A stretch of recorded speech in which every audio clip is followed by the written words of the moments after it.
Well, welcome to a show coming to you from the rooftop at the garage at the Sacramento airport. We're on our way to Arizona right now. I know our timing is a little off, but we shoot these shows beforehand.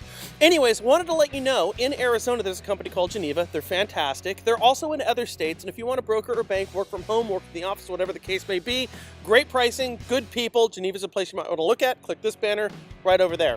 So I got to tell you something. FHFA. Oh, FHFA.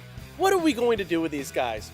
First of all, did you hear that FHFA has now finally decided to reduce principal balances on underwater properties? It's like, is this the worst case scenario of a day late and a dollar short that you've ever heard of? First of all, by nearly all metrics, and with the exception of very few markets, home values have regained near, if not all, of what was lost prior to the housing meltdown. So for a borrower to be underwater now, they'd have been underwater prior to home values getting destroyed back in 2008. You know, when you could actually get a 125 loan-to-value second mortgage on your property. And for those of you who are new in the industry, that means you could have borrowed 125% of the home's value. Seem crazy? Well, that's what we were doing, and that's what these borrowers did. I guess the question is this, or rather are these. First, is it too late for FHFA to be taking these actions? And second, does FHFA not have a larger obligation to its shareholders who've seen zero on their return since the GSEs went into conservatorship? And by the way, here's another one that's going to trip you out. Fannie Mae and Freddie Mac shareholders have been on the outside looking in terms of getting any return on their investment since the GSEs went into conservatorship, despite the fact that Fannie Mae and Freddie Mac have been the most profitable companies in the history of the world, that's true, over this period of time. It seems kind of wrong, don't you think? It does seem wrong. It's just bad. And as we speak, there's yet another lawsuit from shareholders regarding this very issue.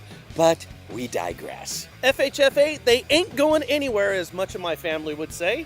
They're going to stay in conservatorship, and they're not going to get overhauled, at least in the near future. Yet they continue to pay dividends to the Treasury, which leaves Fannie and Freddie flat broke, a policy that works in direct contrast to the requirements of conservatorship. But again, we digress. The question is, should Fannie and Freddie be writing off principal balances considering their very precarious position in conservatorship and their actions with the Treasury? Well, FHFA would have you believe that only 50,000 or so properties will qualify for a principal reduction. And that principal reduction will only occur if specific lower balance requirements are met and if foreclosure would be a more expensive alternative. The problem is, core logic states that there is still over 4 million properties underwater, and they're not all located in Michigan. Well, we're going to jump on a plane right now, and you probably heard what happened yesterday over in Belgium, so Right. I'm sure getting through security is going to be absolutely fantastic, and our heart goes out to those people, but anyways, that's not for us to discuss. Right, so there you go. We're out of here. You guys have a great day. Don't forget about Geneva. Let us know your thoughts on all this. Principal reduction. It's like, here's an idea. It was a great idea like 8 years ago. What are your thoughts? Let us know in the comments down below. Forward, share, subscribe. We'll catch you later here at the National Real Estate Post. Ciao.